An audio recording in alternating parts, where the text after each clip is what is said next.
Hamas के जंगजुओं के हाथों शदीद मुज़ाहमत और जंगजुओं के गजा में फैली सुरंगों से निकलकर हमलों में अपने सैकड़ों फौजियों की हलाकत के बाद इस्राएली फौज ने गजा की सुरंगों में पानी छोड़ने का फैसला कर लिया है। इस्राएली फौज का कहना है कि वो गजा की सुरंगों में पानी छोड़ रही है ताकि इसराइल पर हमलों के लिए हमास ने जिस ज़ेरे ज़मीन पेचीदा नेटवर्क को इस्तेमाल किया था उसे तबाह किया जा सके। इस्राएली फौज ने एक बयान में मीडिया रिपोर्ट की तस्दीक करते हुए कहा कि ये ज़ेरे ज़मीन सुरंगों के हमास के नेटवर्क के खतरे को बेअसर करने के लिए इस्राएली फौज की जानिब से इस्तेमाल किए जाने वाले हरबों में से एक हरबा है। अमेरिका की वेस्ट पॉइंट फौजी एकेडमी के एक जायजे के मुताबिक अक्टूबर में जब जंग शुरू हुई तो गजा की सुरंगों के इस नेटवर्क में, जिसे इस्राएली फौज ने गजा मेट्रो कहा है, 500 किलोमीटर से ज्यादा तवील 1300 सुरंगें थी। इस्राएली फौज ने जनूबी इसराइल पर 7 अक्टूबर को हमास के हमले के बाद सुरंगों के इस नेटवर्क को तबाह करने के अज़्म का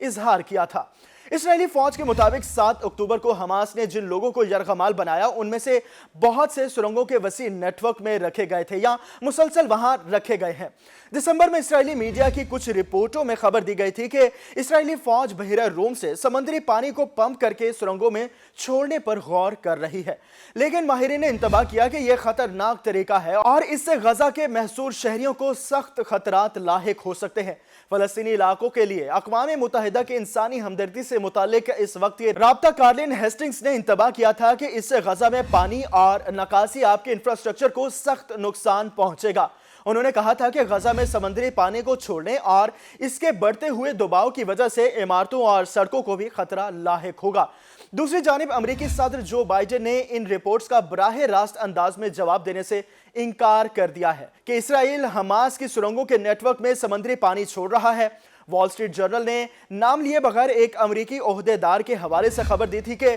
इसराइल ने हाल ही में गजा की सुरंगों के इस बड़े नेटवर्क में हमास पर समुद्री पानी छोड़ना शुरू कर दिया है और ख्याल है कि यह सिलसिला कई हफ्तों तक जारी रहेगा। वाशिंगटन में प्रेस कॉन्फ्रेंस में इन रिपोर्टों के बारे में किए गए सवालों के जवाब में सदर जो बाइडेन ने कहा कि सुरंगों में पानी छोड़ने के हवाले से वो कुछ नहीं कह सकते और ऐसे दावे किए जा रहे हैं कि उनमें से किसी भी सुरंग में कोई यरगमाली नहीं है, लेकिन इन्हें इसका इल्म नहीं। एक रिपोर्ट के मुताबिक पानी छोड़ने की कार्रवाई बज़ाहिर महदूद सतह पर की जा रही है, जबकि इसराइल ये अंदाजा लगा रहा है कि स्ट्रेटेजी कितनी मौसर है। इसराइली फौज का कहना है कि वो इन रिपोर्टों का जायजा ले रही है। गुज़श्ता साल दिसंबर में इसराइल ने दावा किया था कि इसने शुमाली गजा में हमास की सुरंगों के जाल का सुराग लगा लिया है। इसराइल के मुताबिक इन सुरंगों को ऐसे डिजाइन किया गया है जिसमें जंगजू गाड़ियों में सवार होकर इसराइल की सरहद के करीब सफर कर सकते थे। खबर रसां इदारे राइटर्स के मुताबिक हमास के 7 अक्टूबर को शुमाली गजा से इसराइल के जनूबी इलाकों पर हमले के बाद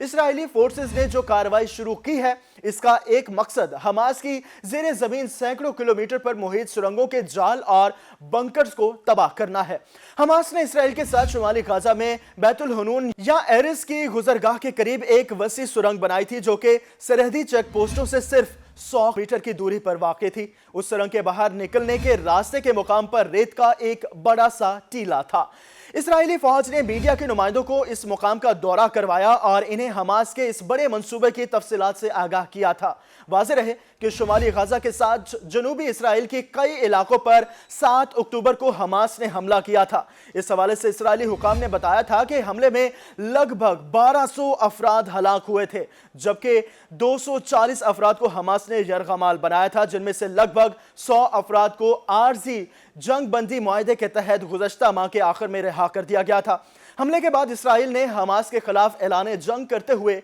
गजा का मुहासरा कर लिया था।